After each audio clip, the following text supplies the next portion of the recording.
కీలకమైన అంశాలండి. టీడీపీ కూటమికి 130 సీట్లు వస్తున్నాయట. రక్త తర్పణం చేసిన ఆయనే ఈరోజు మాట్లాడిన అంశం. టీడీపీని కాపాడే శక్తి నారా లోకేష్కే ఉందని ఒక అంశం.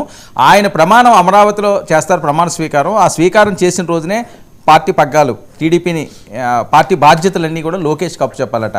ఏపీ ఎన్డీఏ ఇన్ఛార్జిగా పవన్ కళ్యాణ్ని నియమించబోతున్నారట. ఎవరు సీఎం అన్నది మోదీ డిసైడ్ చేస్తాడట. ఎన్డీఏ కూటమిలో వీళ్ళందరూ ఉన్నారు కాబట్టి. ఇవి కీలకంగా ఈరోజు సర్కిల్లో పెద్ద ఎత్తున ప్రచారం అవుతున్న అంశాలు.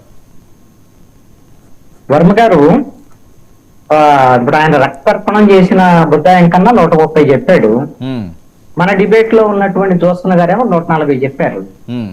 అదే విధంగా చంద్రశేఖర్ గారేమో మాకు 150 పైన వస్తాయని చెప్పారు. వాళ్ళ ముఖ్యమంత్రి కూడా చెప్పారు మాకు 150 పైన వస్తాయని.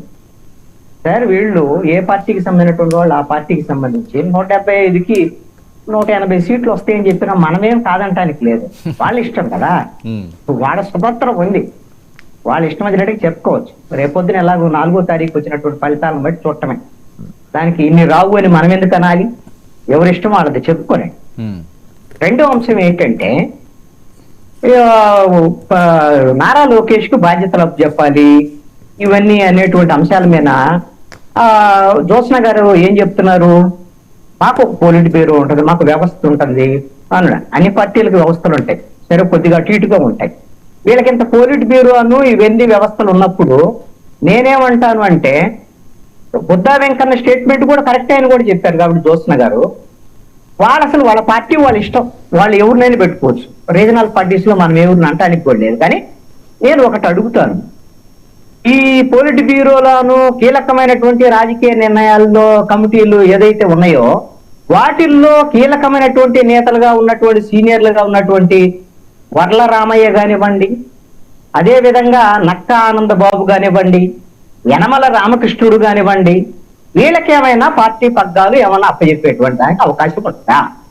లేదు అనంటే చంద్రబాబు నాయుడు వారసుడిగా నారా లోకేష్ మాత్రమే పగ్గాలు అప్పచెప్పడానికి అవకాశం ఉంటుందా? బుద్ధా వెంకన్న నారా లోకేష్ గా సపోర్ట్ చేస్తాడు రాజకీయ వారసుడుగా. నేనేమంటానంటే ప్రజాస్వామ్యతంగా జోత్స్న గారు చెప్పిన దాని ప్రకారం అంటున్నా, మాకు ఒక పద్ధతి ఉంది, మా పద్ధతి సంప్రదాయమైనటువంటి పార్టీ అని అంటున్నారు. కాబట్టి ఏమన్నా వర్ల రామయ్య, నక్కానంద బాబు, యనమల రామకృష్ణుడు ఇట్లాంటి సీనియర్ల గురించి ఏమన్నా ఆలోచిస్తారా? ఒక్కసారి ఏమన్నా చూసుకోమనండి. ఏ పార్టీ అయినా సరే రీజనల్ పార్టీస్ వైపు నుంచి కుటుంబ పార్టీలు, వ్యక్తి స్వామ్య పార్టీలు అనేటువంటివి ఉంటున్నాయి. జాతీయ పార్టీల్లో కూడా ఇప్పుడు అలాంటి సంస్కృతులు, ఇప్పుడు జాతీయ పార్టీలో కూడా మనం తక్కువ ఏమంటాం. కాంగ్రెస్ పార్టీ అంటే గాంధీ కుటుంబము. ఇప్పుడు 2 సార్లు బీజేపీ అధికారంలోకి వచ్చినా సరే బీజేపీలో వ్యక్తి స్వామ్యమే మళ్ళీ బీజేపీలో కూడా కనపడేటువంటి పరిస్థితి ఉంది. మోడీ, అమిత్ షా తప్పేగా ఇక్కడ వేరే వాడు ఎవరు కనపడుతున్నారు? ఎవరు కనపడలేదు కదా లీడర్లో. కాబట్టి ఎవరు ఇష్టం వాళ్ళది వాళ్ళ పార్టీకి. ప్రజలు ఏం చేస్తారు, ఎలా నిర్ణయిస్తారని చెప్పండి. ఇక ఇప్పుడు పవన్ కళ్యాణ్ విషయానికి వద్దాం. ఈ ఏపీ ఎన్డీఏ అన్నదే నేషనల్ లెవెల్లో ఉండేటువంటి ఒక అలయన్స్. అది జాతీయ స్థాయిలో అక్కడ కేంద్రంలో ఎవరు అధికారంలోకి రావాలి, ఆ కేంద్రంలో ఉండేటువంటి దాంట్లో అలయన్స్ సంబంధించిన ఏపీ ఎన్డీఏ ఒకటి, తమిళనాడు ఎన్డీఏ ఒకటి, ఇట్లా ఎన్డీఏలో ఉండదు. అన్ని రాష్ట్రాల్లో ఎన్డీఏ భాగస్వాములు ఉంటారు, అంతే తప్ప ఇంకోటి కాదు. ఇప్పుడు పాపం పవన్ కళ్యాణ్ అభిమానులు లేకపోతే పవన్ కళ్యాణ్ నమ్మేటువంటి వాళ్ళు ఏదో ఒకటి ఇది వీళ్ళు పాపం ఇది ఒక టైప్ అండి. ఇప్పుడు తెలుగుదేశం వాళ్ళు ఎలాగైతే మా నారా లోకేష్ ఇప్పుడు మా పార్టీ పగ్గాలు చేపట్టాలంటున్నారో, అసలు పగ్గాలు చేపట్టాలని ఈ రోజున అంటున్నాడు బుద్ధా వెంకన్న. ఇంకా రిజల్ట్ రాలేదు కదా, రిజల్ట్ వచ్చే సమయానికి ముఖ్యమంత్రి కావాలని కూడా అంటాడు బుద్ధా వెంకన్న. మా నారా లోకేష్ ముఖ్యమంత్రి కావాలని కూడా అనొచ్చు, అది వాళ్ళ స్వేచ్ఛ. ఇప్పుడు వీళ్ళు కూడా ఏం దగ్గర కదా, జనసేన వాళ్ళు కూడా మా ఏపీ ఎన్డీఏకు చీపుని చేసి ముఖ్యమంత్రి ఎవరంటే నరేంద్ర మోడీ డిసైడ్ చేస్తాడు. ఎవరైనా సరే ప్రజాస్వామ్యంలో ఇక్కడ ఎవరు ప్రధానమైనటువంటి అతిపెద్ద పార్టీ ఇక్కడ ఉండేటువంటి కూటమిలో తెలుగుదేశం 144 సీట్లు పోటీ చేసి 21 సీట్లకి జనసేన పోటీ చేసింది, 10కి బీజేపీ పోటీ చేసి ఇవి 10కి బీజేపీ పోటీ చేసినటువంటి నరేంద్ర మోడీ వచ్చేట ఇక్కడ 10 సీట్లు ఎందుకు గెలుతారో తెలియదు, ఆయన ముఖ్యమంత్రి నిర్ణయిస్తున్నాడు. ఒక పార్టీ ఇక్కడ బీజేపీ. ఇది ఒక ఎందుకు ఇలాంటి సోషల్ మీడియా ప్రచారం అంటే పాపం జనసేన వాళ్ళ అంటానికి లేదు.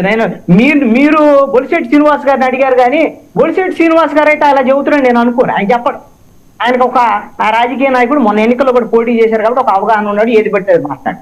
ఇక ఇప్పుడు జనసేనకు సంబంధించినటువంటి సోషల్ మీడియా కూడా ఏది పడితే అది మాట్లాడేస్తాడు. నేనేమంటానంటే జనసేన సోషల్ మీడియాలో ఉండేవాళ్ళు ఏ స్థాయిలో అంటే ఇప్పుడు ఏపీ ఎన్డీఏ చీఫ్ రేపు పొద్దున ముఖ్యమంత్రి అంటే ఇప్పుడు 74 ఏళ్ళు ఏమో వచ్చినాయి కదా నరేంద్ర మోడీకి. ఆయన ఇప్పుడు ప్రధానమంత్రిగా కొంత ఇబ్బంది అయితే ముసలాడు అవుతారు కాబట్టి ఏమన్నా అవకాశం ఉంటే పవన్ కళ్యాణ్ ముఖ్యమంత్రిగా పరిశీలించేదానికి కూడా అవకాశాలు ఉండే ఏమైనా చేతి కూడా పెట్టేదానికి అవకాశం ఉండొచ్చండి ఈ సోషల్ మీడియా వల్ల. ముఖ్యమంత్రి కాదు ప్రధానమంత్రి. మనం ఏం కాదనలేం, మనం ఏమీ కాదనలేం అనమాట. ప్రధానమంత్రి రేస్ లో కూడా పవన్ కళ్యాణ్ ఉండొచ్చు. అందుకని ఎవరి స్వేచ్ఛ వాళ్ళది. ఇక్కడ నేను ఒకటి అడుగుతాను జ్యోత్స్న గారిని కానీ ఎవరినైనా సరే, మనం మాట్లాడేటప్పుడు కానీ ఇంకోటైనా సరే వాళ్ళకి స్వేచ్ఛ ఉంది, ఆవిడ వాళ్ళ నాయకుడు కాబట్టి నారా లోకేష్ ని పొగడొచ్చు, ఏమైనా చేయదు. నాకున్నటువంటి అనుమానం ఏమిటంటే 5 సంవత్సరాల పాటు నారా లోకేష్ కార్యకర్తల కోసం పనిచేసిన నారా లోకేష్, పాదయాత్ర చేసిన నారా లోకేష్ ఎన్నికల సమయంలో 74 ఏళ్ల చంద్రబాబు నాయుడు ఎండకి వానకి తడిసి ఎందుకు ఎన్నికల ప్రచారం చేయాల్సి వచ్చింది? మరి నారా లోకేష్ ఎక్కడికి వెళ్ళాడు? ఎందుకు ఎన్నికల సభలకు మిగతా చోట్ల ఉపయోగించుకోలేదు? ఎందుకు కేవలము మంగళగిరికే పరిమితం అయ్యాడు? ఈ మధ్యలో ఒక చోట ఎక్కడో బెంగళూరు వెళ్ళి ప్రచారం చేశాడు. నాకు తెలిసి లాస్ట్ చివరి ఒక నెల రోజుల పాటు నారా లోకేష్ అనేటువంటి వ్యక్తి ఎన్నికల ప్రచారంలో ఎక్కడ కనపడ్డట్టు ఆనవాళ్లు లేవు. ఎక్కడో ఒక చోట అక్కడ ఇక్కడ ఏదైనా కనపడితే మంగళగిరిలో తప్ప పక్క నియోజకవర్గంలోకి వెళ్ళిన వాళ్ళ పార్లమెంట్ పరిధిలో కూడా పక్క నియోజకవర్గం